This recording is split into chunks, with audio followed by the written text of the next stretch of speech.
नमस्कार, पश्चिम बंगाल के पुरुलिया जिले से आप सभी का स्वागत है। आपके साथ मैं हूं चित्रा त्रिपाठी।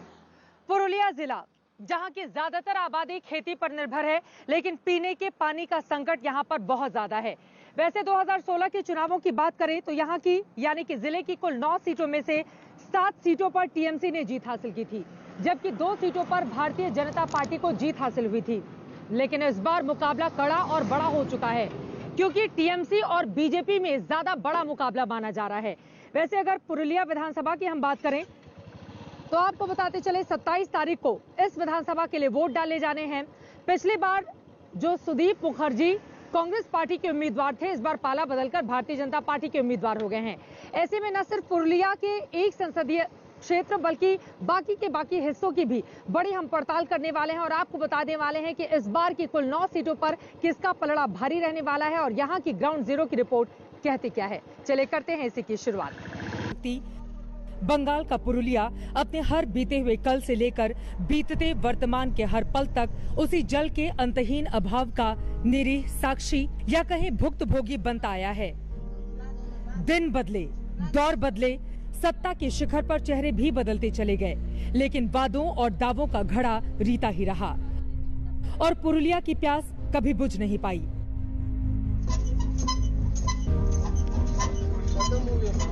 लेकिन बूंद बूंद पानी को तरसते पुरुलिया में इन दिनों सियासत खूब हिलोरे मार रही है। चुनाव से पहले रैलियों का रेला लगा हुआ है। पानी के बिना, पानी के नाम पर सियासत की फसल खूब सींची जा रही है। यहाँ तक कि देश के प्रधानमंत्री भी जब पुरुलिया पहुँचे तो पानी के मुद्दे पर दीदी को जमकर घेरा। वनवास के दौरान जब मां सीता को प्यास लगी थी तो राम जी ने जमीन पर बाण मारकर पानी की धारा निकाल दी थी। सोचिए तब पुरुलिया में भूजल की क्या स्थिति रही होगी। पुरुलिया में पानी का संकट ये बहुत बड़ी समस्या है। पहले वामपंथियों की सरकार और फिर टीएमसी सरकार ने यहां पर उद्योग धंधे पनपने नहीं दिए। फिर यहां जितना सिंचाई के लिए काम होना चाहिए था वो भी नहीं हुआ।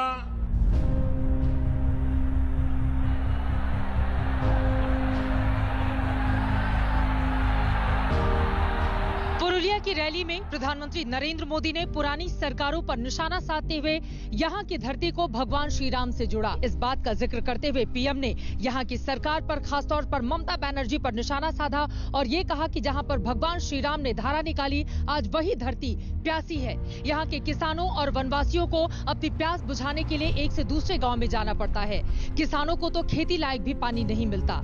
इस तरह से उन्होंने एक उम्मीद भी जगाई कि अगर बीजेपी की सरकार बनी तो यहाँ पर इस समस्या का तुरंत किया जाएगा निदान। प्रधानमंत्री ने आज बंधा तो दी, लेकिन सोचने की बात है कि गंगा, हुगली, दामोदर, महानंदा और तीस्ता जैसी विशाल नदियों के आंगन में बसा बंगाल आखिर पानी की समस्या से क्यों जूझ रहा है।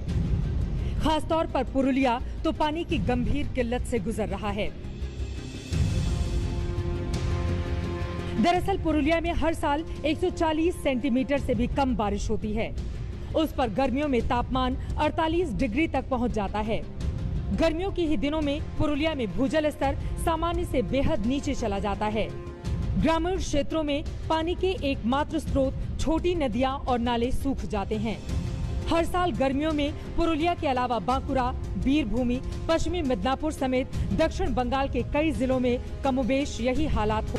जमीनी हालात का जायजा लेने के लिए हमने अपनी बुलेट के पहिए पुरुलिया के गांवों की ओर घुमा दिए।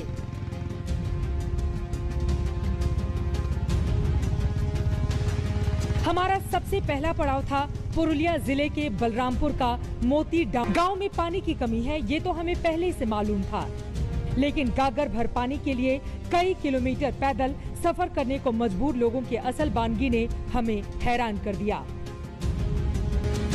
ये पानी लेने के लिए जा रहे हैं आप? पानी लेने के गाँव में पानी नहीं है, बिल्कुल कहीं भी नल नहीं है। नहीं है, 1-2 बाल्टी निकलेगा आर का। तो ये पानी लेने कितनी दूर जाना पड़ता है? वो 1 से 1.5 किलोमीटर। यहाँ पर ये नल भी है, ये सूखा, ये तो काम नहीं कर रहा है। जरा मैं चाहूंगी, ये नल देखिए, ये यहाँ पे है और ये सूखा पड़ा हुआ है और किसी को शुद्ध लेने की पड़ी नहीं है। नेताओं से, सरकार से क्या चाहते हैं आप? वो तो बोलता है, बोला होगा कब जो होगा तो कोई नहीं। पानी लेने के लिए जा रही हैं, क्या समस्या है यहाँ की? পানি ভালো হয় নাই, ভালো যেমন জল বাইরে। जल लेने के लिए जा हाँ, पानी लेने के लिए। पानी लेने के लिए रोज ऐसे ही जाना पड़ता है? हाँ, ऐसे ही जाना। एक दिन में कितने चक्कर लगाते हैं आप पानी के? 5-6 लग जाता है। 5-6 चक्कर लगाना पड़ता है। कितनी दूरी पे है? बहुत दूर है, 2 किलोमीटर। क्या चाहती हैं सरकार से? इधर आइए, क्या चाहती हैं आप लोग सरकार से? पानी चाहिए। पानी चाहिए। जलेर कष्ट। के पास ये देखिए बूढ़ी बूढ़ी महिलाएं। अब जरा सोचिए, ये इतनी बूढ़ी महिला हैं, इनकी उम्र 70 साल से कम की नहीं होगी, उससे ज्यादा ही होगी।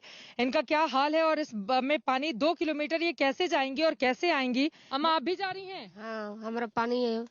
पानी नहीं है घर में? नहीं। तो लेने के लिए जा रही है। यही पीती भी है, इसी से घर का खाना भी बनता है। खाना है। गांव की इस बिल्डिंग में बच्चों के लिए मिड डे मील बनता है, यानी बच्चों के खाने का इंतजाम तो हो जाता है, लेकिन पानी के नाम पर यहाँ नील बटा सन्नाटा है। आज जितना भी हैंडपंप खोदा हुआ है सब कम खोदा हुआ है, ठीक है, उसीलिए पानी नहीं है। पानी नहीं आता है? पानी नहीं है, केवल ये दिखावे के लिए कर दिया है। हम लोग बोलते हैं पानी की व्यवस्था नहीं करते मैडम जी, मतलब बोलते हैं रिपेयरिंग के लिए, बोलते हैं नहीं करते हैं। बच्चा लोग यही तो पानी पीता है, मतलब गंदा पानी, आयरन वाला पानी है। फिर बोलता है हम लोग रिपेयरिंग के लिए ज्यादा खोदो, मतलब रिपेयरिंग करो, बढ़िया करो, बच्चा लोग पानी पीता है। वो तो गंदगी होगा तो बच्चा लोग को बीमारी पकड़ेगा। कुपोषित बच्चा भी पैदा हो गया ये पानी के चलते। इतना कंप्लेन किए हुए हैं हम लोग नेता लोगों से, कोई बात नहीं हो रहा हमारा। क्या दिक्कत है यहाँ की? दिक्कत यही है, सबका दिक्कत है। शौचालय तो कुछ है ही नहीं, नल भी नहीं है। यहाँ बना हुआ है लेकिन शौचालय भी नहीं है, नल भी नहीं है, कुछ है ही नहीं है। जब आप यहाँ पर आएंगे तो आपको एहसास होगा कि नेता कितने बड़े बड़े दावे करते हैं, लेकिन जमीन पर अगर हम दूर सुदूर के गांव ले लें, क्योंकि सिर्फ यहाँ से 500 मीटर की दूरी पर झारखंड का बॉर्डर शुरू हो जाता है। ये एक ऐसा किनारा है जो विकास के पैमाने पर बिल्कुल। मोती डामड़ी गांव में आगे बढ़े तो हमारा सामना बंगाल के सुनहरे भविष्य के माथे पर किसी सवालिया निशान की तरह उकेरे गए इस नए नवेले प्राइमरी स्कूल से हो गया। आपको बता दें, छोटे बच्चों का ये स्कूल है, लेकिन नई बनी बिल्कुल इमारत आप देखिए किस तरह से ये पूरा का पूरा हिस्सा भरभरा कर गिर चुका है। नीचे हम देख पा रहे हैं, बिल्कुल ऐसा लग रहा है कि कुछ दिन पहले ही इसका निर्माण हुआ है, जिस तरह से पेंटिंग और बाकी चीजें दिखाई दे रही हैं। लेकिन कितने घटिया मटेरियल का इस्तेमाल किया गया है, जिसके कारण ये इमारत पूरी तरह से जर्जर हो चुकी है। इसका दूसरा हिस्सा भी अगर हम देखें, देखिए किस तरह से रंगाई पुताई अच्छे से करके इसको चमकाने की कोशिश की गई है, लेकिन ये पूरा का पूरा हिस्सा जर्जर हो चुका है। यानी कि बच्चे अगर अंदर बैठकर पढ़ेंगे तो कभी भी ये इमारत गिर सकती है, इस तरह की स्थिति बनी हुई है। और दूसरा सवाल ये कि जिसको भी जिम्मेदारी दी गई थी इस सरकारी स्कूल को बनवाने की, जरा सोचिए, जो पैसा आया होगा आधे से ज्यादा पैसा वो खुद खा गया। इसी वजह से आज ये स्थिति बच्चों के उस इमारत की है जहां पर बच्चे तैयार होकर इस देश का भविष्य गढ़ते, लेकिन अभी अपने ही भविष्य को लेकर वो पसुपेश में हैं। इस उम्मीद के साथ कि अगले गांव की हालत कम से कम अब बदतर तो नहीं मिल सकती, लेकिन हम गलत थे।